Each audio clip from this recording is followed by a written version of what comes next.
Good morning. Welcome to Northwest Unitarian Church, where we're gathered together both virtually and in person as one connected community. I'm Joanne Cantoni, and my pronouns are she and her, and I'll be your worship leader this morning's service, and I'm joined by Pastor Eli Krantz and Alex Myers. If you are a visitor online and would like Northwest to stay in touch with you, please fill out the visitor form appearing in the chat box. If you are with us in person, you can fill out the visitor sign-in sheet in the atrium. Please greet your neighbors with a wave from wherever you are.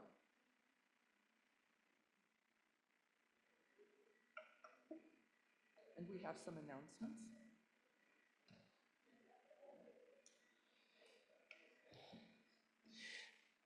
So we have a few announcements to share, and you can always find more information about Northwest and its events in the weekly newsletter and on our website.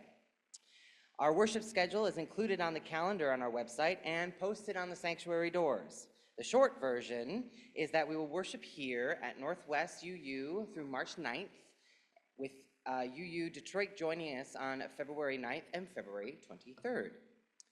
Last Tuesday, a letter from the board about incidents of inappropriate touching went out to members of the congregation. After today's service, Reverend Teresa Rolk and Colleen McInerney will hold space for your questions and processing about that communication and incident, and I think we'll remain here in the sanctuary. So if you do want to go get some coffee and a nibble, please go do that and then return to the sanctuary. Our 2025 Canvas Campaign Committee seeks to get our thumb on the pulse of our congregational community. To that end, we ask your honest response to a 6-question survey as we prepare for the July 2025 to June 2026 fiscal year. We'll also share the results with the transition team for shared ministry planning. There's a QR code for the survey via Breeze on the back of your order of service, a link in our latest newsletter, and paper copies are also available. If you fill out a hard copy, please return it to the visitor sign-in table after service. Want to get more engaged but don't want to join a committee? Come to our program council on February 9th after the joint service. Program council is how we coordinate our social justice, small group discussions, educational programs, congregational care, and all the many ways we take care of each other, build community, and also, don't forget, have fun. We will feed you lunch and also present bite-sized way that you can be active in the congregation without joining a committee. Before we begin our prelude, let us all take a deep breath and settle into a time of worship together.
The flaming chalice is a symbol of our faith.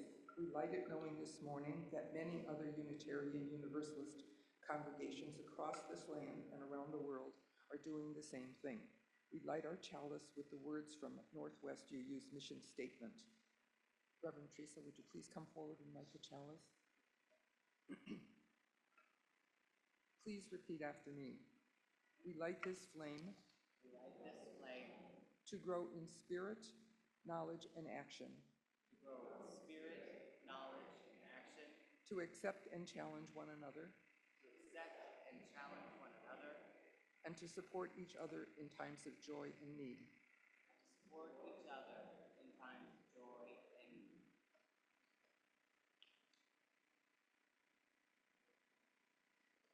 Thank you, Reverend Teresa. Each week, we offer a land acknowledgement. We honor and pay our respects to the land on which we live and work, which was violently stolen through colonialism, genocide, and forced removal of its traditional stewards. These stewards are the Anishinaabe, the Council of the Three Fires, which include the Ottawa, Ojibwe, and Potawatomi, also known as Ottawa, Chippewa, and Potawatomi tribes. We also acknowledge the people of African descent who were forcibly removed from their land and separated from their families through kidnapping and enslavement, and pay reverence and respect to them for building this country's infrastructure and economy with no compensation or reparations to date.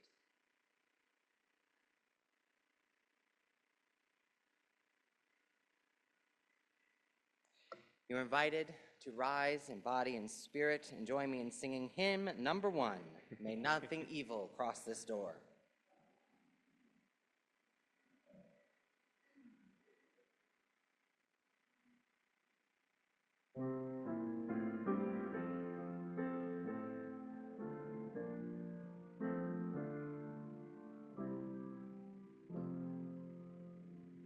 May nothing evil cross this door, and may ill fortune never pry about these windows. May the roar and rain go by.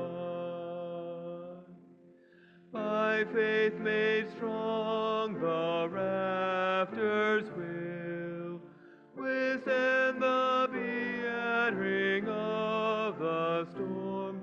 Miss earth, the wall, the world grow chill, will keep you warm. Peace shall walk softly through these rooms, touching our lips with holy wine, till every casual corner blooms into a shrine. With laughter drown the raucous shout, and though the sheltering walls are thin, may they be strong to keep hate out and hold love in.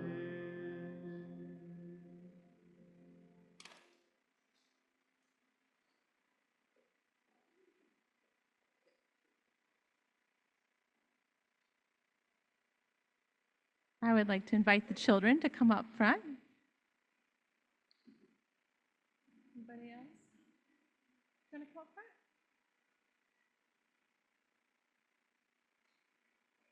All right. So, this morning, we have a beautiful story called The Fox and the Stork that Annika's going to read for us. And we're going to act out a little bit of what she's saying so that we can understand the story better. And this month we are talking about inclusion. So this story is about not just trying not to leave people out, being inclusive in our actions, but also breaking down barriers that expand the circles to make room for them again. So here's Annika. And before we start, so would you like to be wolf? Okay. And you're going to be stork. And you're going to be Foxy. Okay. Sounds good. One day, Fox invites Stork, Bear, Wolf, and Monkey to dinner. Fox spends all day cooking a wonderful soup that is served in wide bowls. Most of them eat until they are full, thanking Fox for the fine meal. But when Stork tries to eat, they cannot get any of the soup out of the dish, and they go away frustrated and hungry.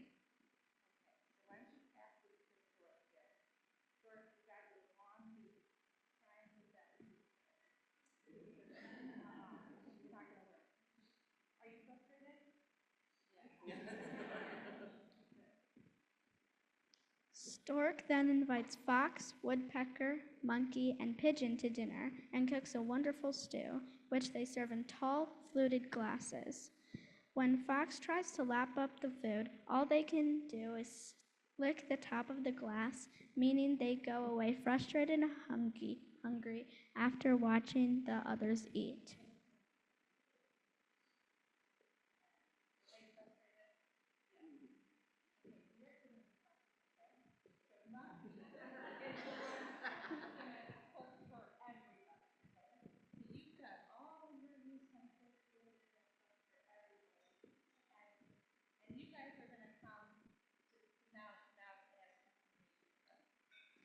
Monkey watches the two dinners and decides to have their own dinner party, inviting each person to bring their favorite plate, bowl, or cup to eat from. When the guests arrive, Monkey fills each person's dish, and every person gets to eat and enjoy the company of their friends.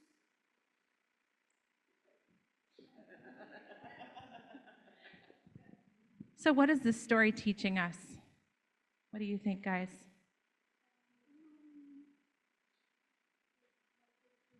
Out and stuff. Helping people out? Yeah. Uh-huh. Anything else? Don't know. What do you think? Is it Aaron?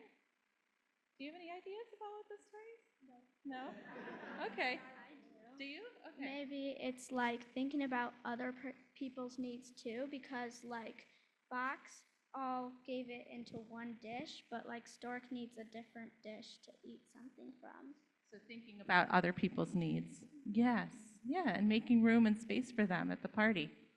That's what Monkey did. Thank you, guys. Round of applause for our kids. We're going to carry the flame now. Brooklyn really wants to carry the flame today. Okay. And we're going to go to our multi-purpose room for some activities with Trina and with James. Okay, and let me get the flame for you. We can stand and sing them out if you're able.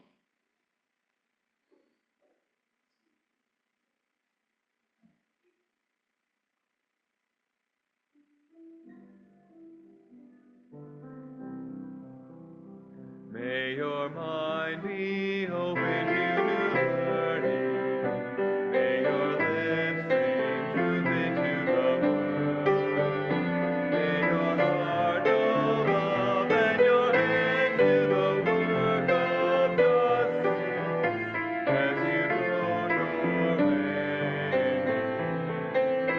As you grow your way.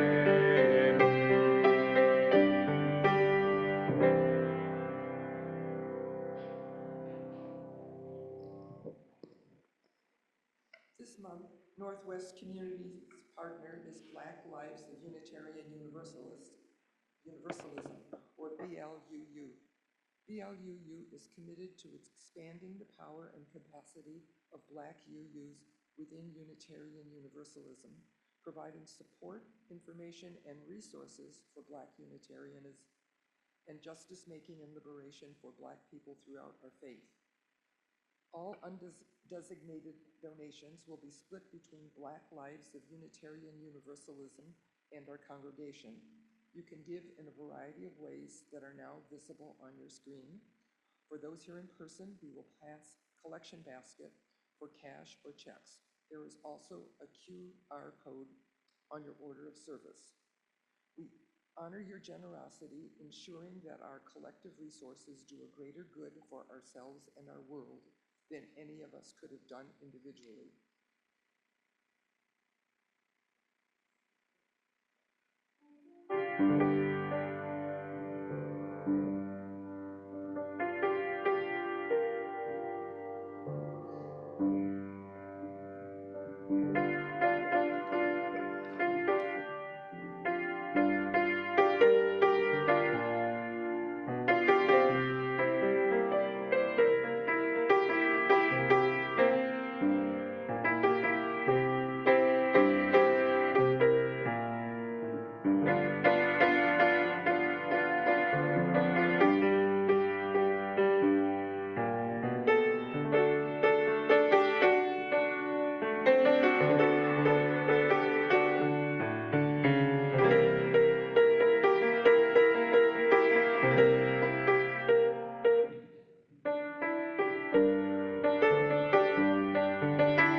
Good morning. I am Bruce Fowler, a member of Northwest Pastoral Care Committee. I want to remind you that anyone needing the support of the committee, of the community, can reach out to our pastoral care associates, Mary Mueller, Melanie Deeds, Karen Queck, Linda Morris, Dave Young, or myself. And also our Minister of Pastoral Care, Reverend Teresa Rolfe, who is with us this morning. Or you may contact us at pastoralcare@nwuu.org. We have one sorrow this morning to share, and when I announce your name, please raise your hand. This is Summer Lively, and her sorrow is that she is mourning the passing of an elder, mentor, and friend who passed last week. Lucy was a member of First UU Church.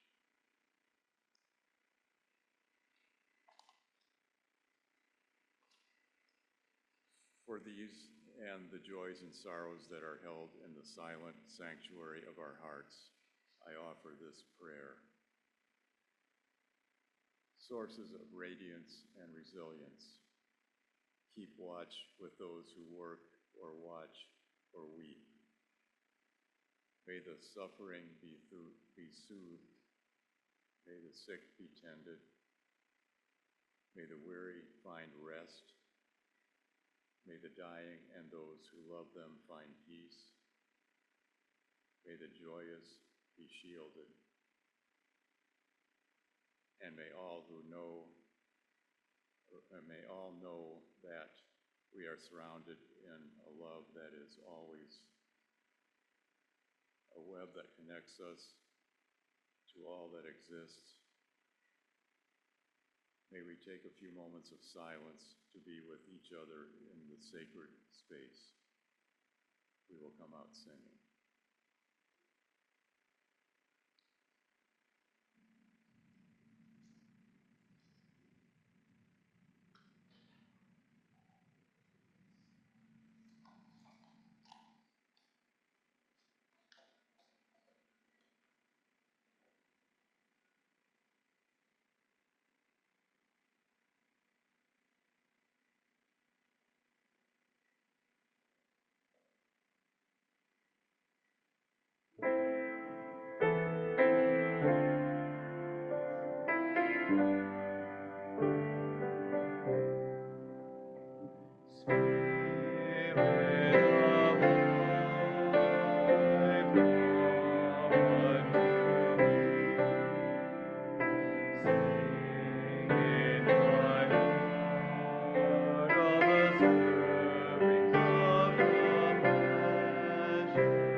Our reading today is a poem by Neil Hilburn that's titled, "This is Not the End of the World." I've been hearing that the world is ending. I've heard it so much these days, I can either completely ignore it or never leave my house again. That is if I actually left my house for things that don't directly enable to keep my house. See, I've been thinking about driving nowhere. I've been thinking about becoming a box inside a locked room, inside a dark house at the dark end of a street. I want to go away until I'm gone. It takes so much less energy to not exist than it does to exist and get burned. I've been burned so much I'm not me anymore. I'm a stupid puppet version of me. I've got strings that lead nowhere. Nothing is pulling on me. I wish someone would drag my hand out of hiding and sign my name on a dotted line. These are days that I cannot find the sun, even though it's right outside my goddamn window. When getting out of bed feels like the key in a doomsday machine, so on those days, this is what I tell myself. Whatever you're feeling right now, there is a mathematical certainty that someone else is feeling the exact same thing. This is not to say you're not special. This is to say, thank God you aren't special. I've kissed no one goodnight. I've launched myself from tall places and hoped no one would catch me. I've ended relationships because I suddenly was also exposed. Isolation is not safety, it is death. If no one knows you're alive, you aren't. If a tree falls in a forest and no one's around to hear it, it does make a sound, but then that sound is gone. I'm not saying you will find the meaning in life in other people. I'm saying other people are the life to which you provide meaning. See, we're wrong when we say, I think, therefore I am. The more we say it, the more it sounds like I think, therefore I will be. You cannot think yourself into a full table. You cannot think and make walls and a roof appear around you. I have thought and thought myself into corners made of words and nightmares, and what has it gotten me but more thoughts? A currency that only buys more currency. So please, if you want to continue existing, do something. Learn to make clouds using only your breath. Build a house even if every wall leans to the left. Love it anyway, just like a season, just like a child. Love how you hate yourself sometimes because, goddamn, at least there's still something to hate. I know how easy it is to think and keep thinking until you're the last person left on earth, until the entire world becomes no larger than the space between your bed and the light switch. But I hear the world is ending soon. When we go, and we're all going to go, I will be part of it. Let us lift our voices together and sing hymn 205, Amazing Grace.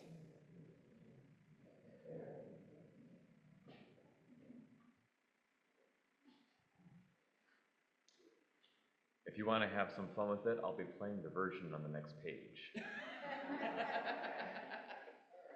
Lyrics from 205. Lyrics from 205. I believe they'll be up on the screen. They better, because I don't have them in front of me. I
How y'all doing? Yeah? Yeah. Feeling a little hopeless? A little upset? Paranoid? Closed off? Angry? Feel like half the emotions you're crashing through these days are like only 25% your own emotions and 75% manipulated and manufactured by the constant bias, news cycle, social media, and shock and awe of the new administration? Look around. You're not alone.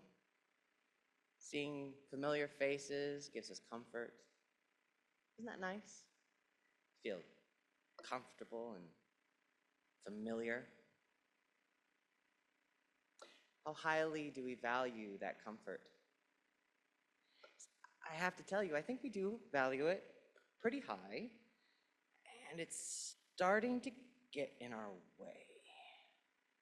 And I think it's time in this moment where we can start to think about what that comfort could cost us.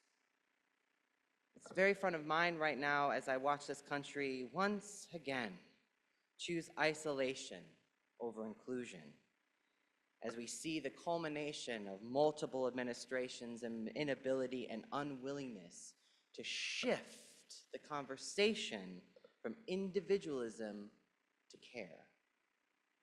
And we've never really been very good at welcoming the stranger. We struggle deeply with tenets of basic hospitality, and we're very comfortable in the hypocrisy of American exceptionalism, clutching with teeth and claw to this myth of a welcoming, generous melting pot of a country. I'm frustrated. And I've had to dig out to the roots of what's on my spirit right now, and I think I've gotten there, at least a stop on that journey. And I would like to ask for a little bit of grace and nuance today. My words may be uncomfortable. My words may dig at some wounds that we all have. And before I proceed, I'd like to say first, I believe in my heart, my soul, that we are good people trying to do good things. That is true. If I'm standing up here, pulling back the cobwebs of our weak points, it is not finger wagging. It is only because I know we can do better. I ask that if you are uncomfortable, to sit with it, to sit with me.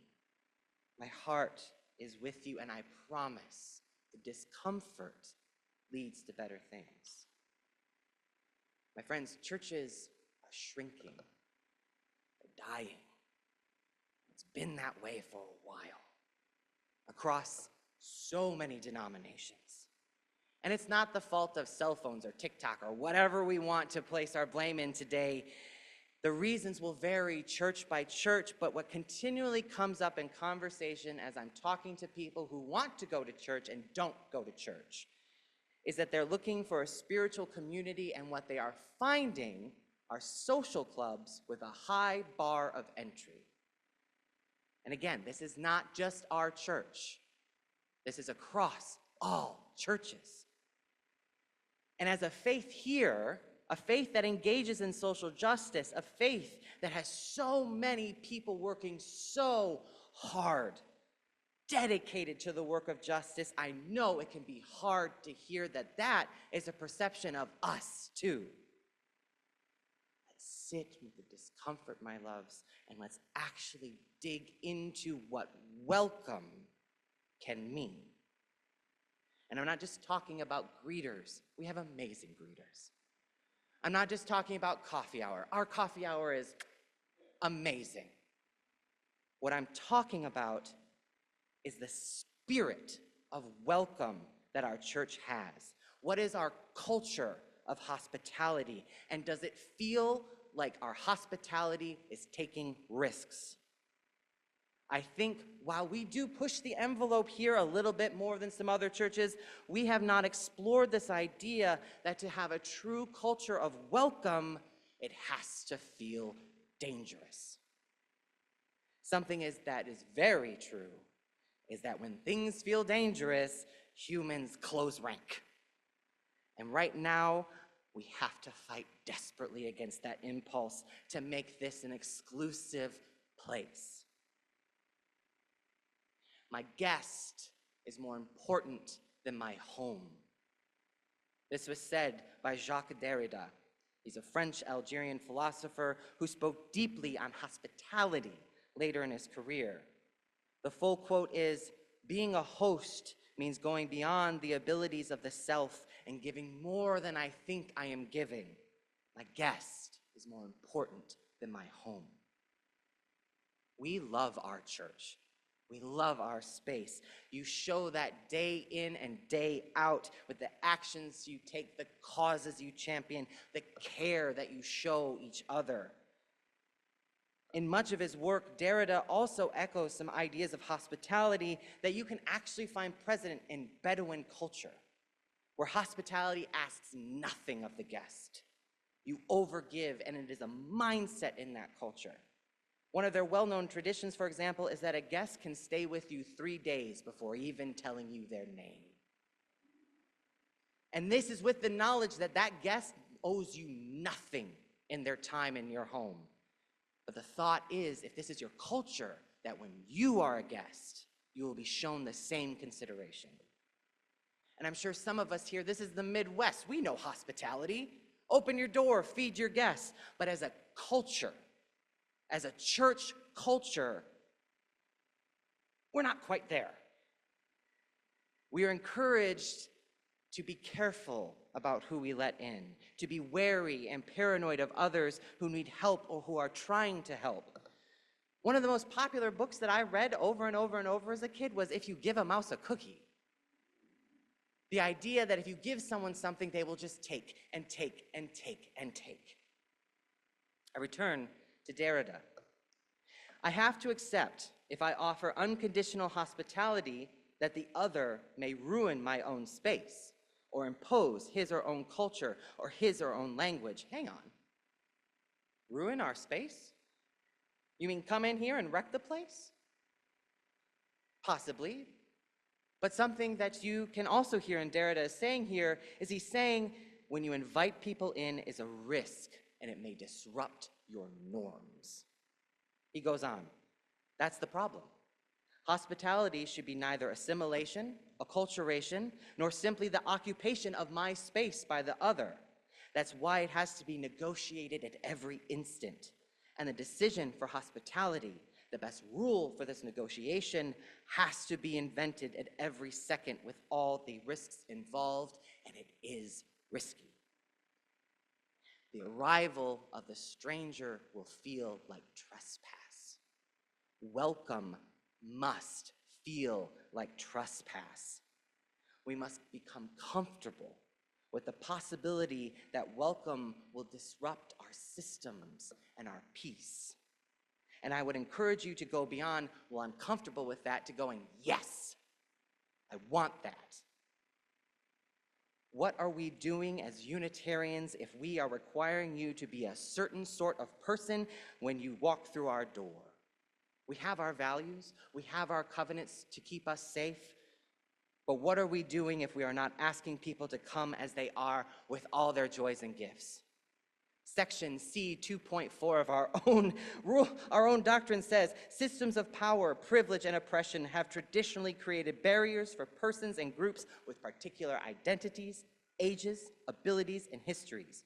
We pledge to replace such barriers with ever-widening circles of solidarity and mutual respect. If that doesn't sound dangerous to you, then you don't get it.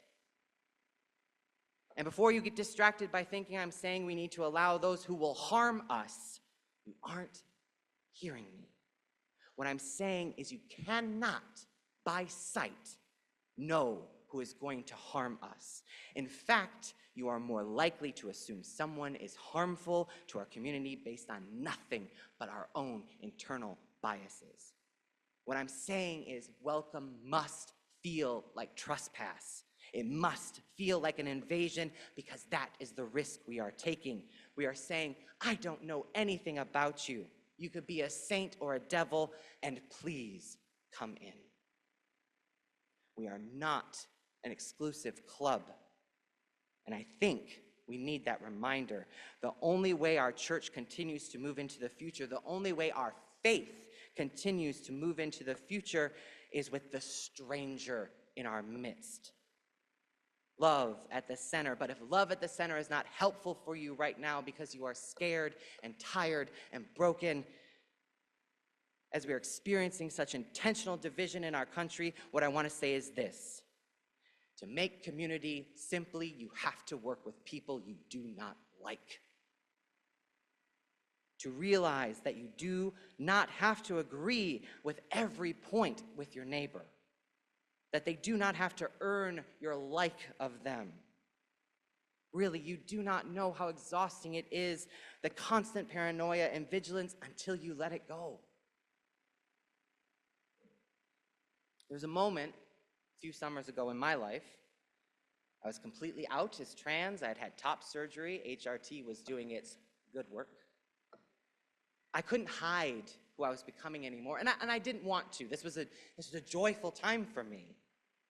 And then my cousin Becky on my mom's side of my family had a wedding, and I went, ugh. My family is so loving and accepting, but they're pretty decidedly blue-collar. They marry blue-collar people, and so this wedding was going to be full of folks from my hometown, Bay City. I don't live in Bay City anymore, for reasons. This wedding, just to set the scene for you to really, really understand the roots that I come from, this wedding was at my cousin Luke's acre upon acre homestead in the middle of nowhere, where there are golf carts with wheels about this high to get through the mud, a natural pond that has ducks and also children swimming in it. And by the time we got there, there were probably 20 RVs parked on the land because no one had to stay in a hotel, just bring your RV. And so, and also this great part, the groom's party was in cowboy hats and jeans. Set the scene for you. And as I'm walking around, I'm seeing Southern flags, I'm seeing proud to be white bumper stickers, I'm getting a little more nervous, and so I stick pretty close to my mom, my dad, my sister, the people that I know. But, you know, a wedding, people are always moving around, and I kind of stayed in my chair, and suddenly my cousin Luke and some of his friends were at my table, and we were just talking, and I don't even remember how it came up, but Luke, I think, asked a question about what name I was going by now. He wanted to make sure. Mind you, my intimate family is very loving and accepting. And I stopped breathing because I didn't know about these other 4 or 5 gentlemen that were at the table all drinking Coors Lights, you know, in their cut-off jeans. And the conversation continues, and one of the friends asks something about, is it really true that you have to go through all these hoops to get the stuff that you need? And I was like, yeah. You know, I told him a little bit about the hoops I was going to have to go through to legally change my name, that I had to see a psychologist before I could get my HRT, and yada, yada, yada, and it was all government mandated. This man stands there, finishes his beer, sucks his teeth and says, well, I don't like the fact that the government is all up in your business. I don't like that at all. Tell you this little moment to highlight that you have comrades everywhere. You just have to find the right thing. Since the election, so many folks have been saying, I don't know what to do. I feel so alone. And to be honest, some of our isolation is self-inflicted, y'all. This idea that we have to protect our space, that we have to be careful about people. And yes, some vigilance is necessary, but we are cutting ourselves off from the opportunity to be surprised by people. Was that guy ever going to use my right pronouns and name? No, he misgendered me like 5 minutes later. But if I went back to him and said, my friend, the government needs to stop this, he would go, yes, and probably like smash a beer can against his forehead. And he would fight with me. Comrade, another person where I'm less alone. And it feels there's this point that I'm trying to make, and I think the only way that I can do that is to do something that's a little bit uncomfortable for me. Because if there's anything I've learned as I'm growing as a minister from all my wonderful mentors, is that you do have to gently lead people to your point sometimes. But then there are some times when you just have to kind of hit them over the head with it. And usually, my go-to is to over-explain myself, to never risk being misunderstood, to use scholarship and philosophers and research to make my point. But I think I need to just go back to those roots, the roots that are on that homestead, that family of mine. What they taught me is to speak plainly and say what you need to say. So I'm going to risk you being upset with me. I'm going to risk your discomfort with what I'm saying. I'm going to risk you mishearing my words and return to those roots.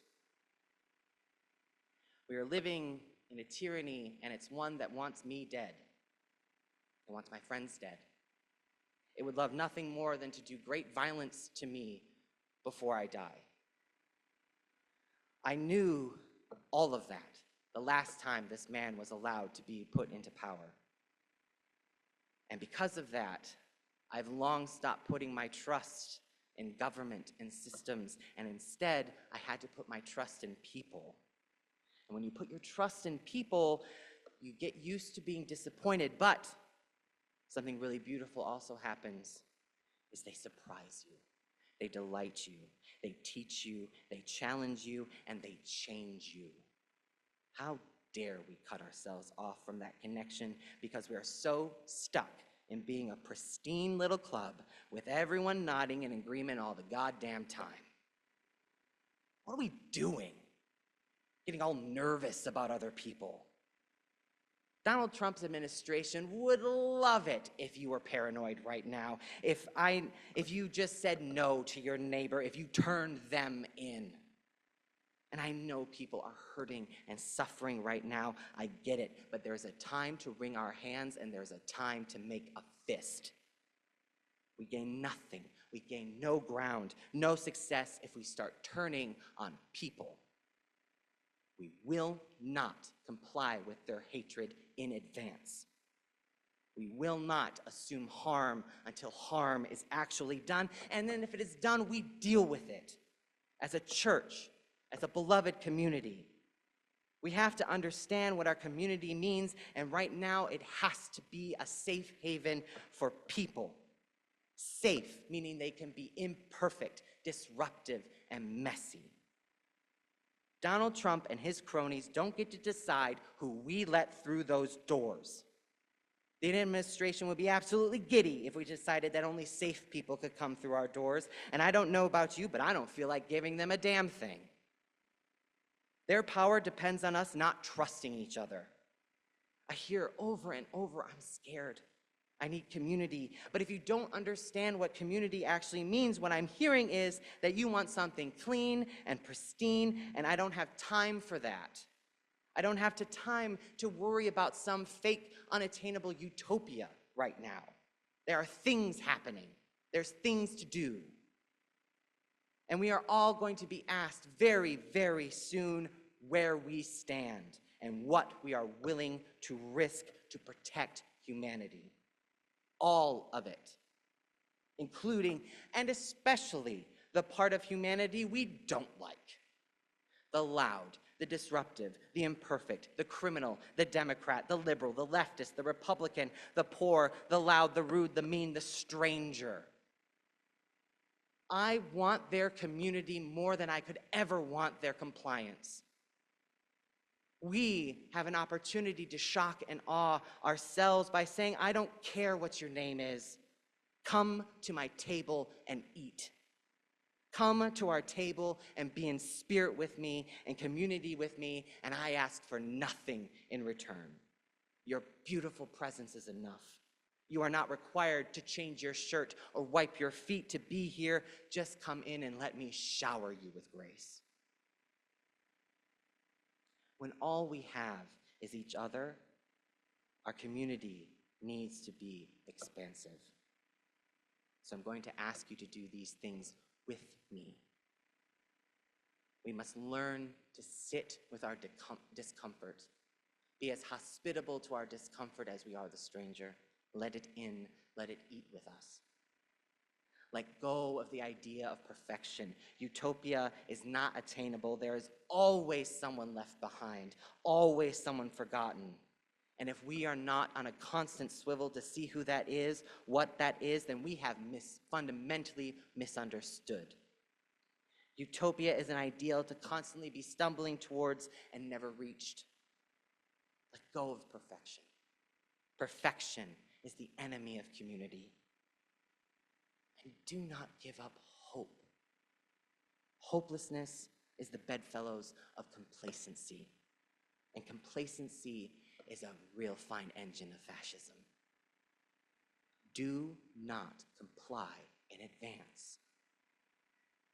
This chapter is nowhere near closed. We can still shape our future. It's not decided. Look around. See the familiar, but what's more, see the gaps. Who is missing? Who have we shut out with our fear? Because what we're not going to do, what we are not going to do, is build a higher wall. We are going to build a longer table.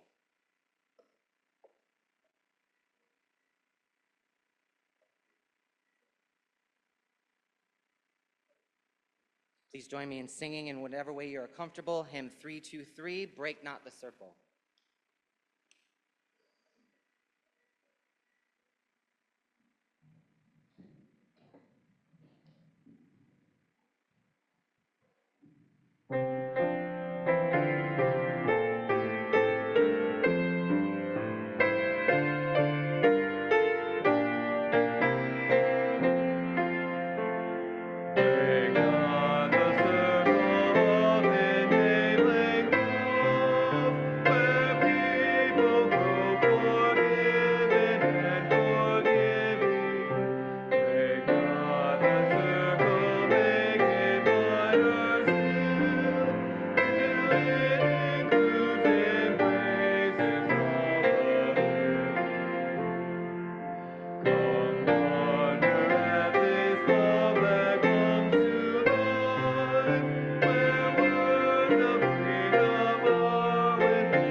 We will now extinguish our chalice. Please repeat after me. We extinguish this flame, but not the light of hope. We extinguish this flame, but not the light of hope, The warmth of community, the warmth of community, or the fire of commitment. or the fire of commitment. These we carry in our hearts until we are together again. These we carry in our hearts until we are together again.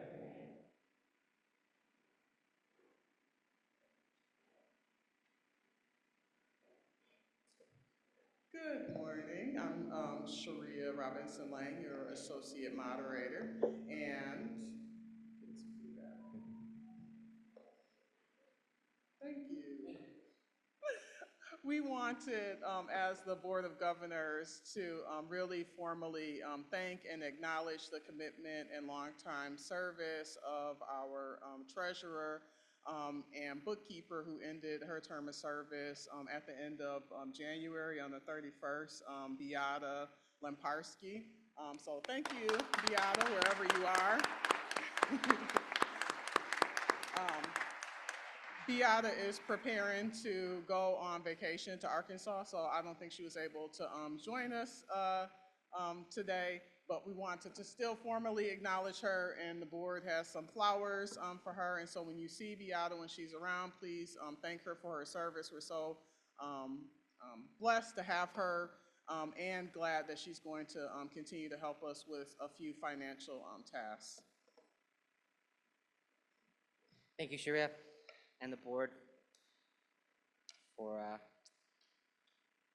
acknowledging the hard work that Beata and so many of you do in this community. My friends, I see your sorrow, your fear, and I'm afraid too. But what I also am is pissed off. I'm angry. And I'm not willing to let this administration convince me that it is lost. We have the power to change this, but only if we are willing to put our comfort on the line and protect people, all people. So I leave you with words from Edna St. Vincent. I shall die, but that is all I shall do for death. I am not on his payroll. I will not tell him the whereabouts of my friends, nor of my enemies either. Though he promised me much, I will not map him the route to any man's door. Am I a spy in the land of the living, that I should deliver men to death? Brother, the passwords and the plans of our city are safe with me. Never through me shall you be overcome. The guest is more important than our house. Let us go and look for who is missing. I love you all. Go in peace. Amen.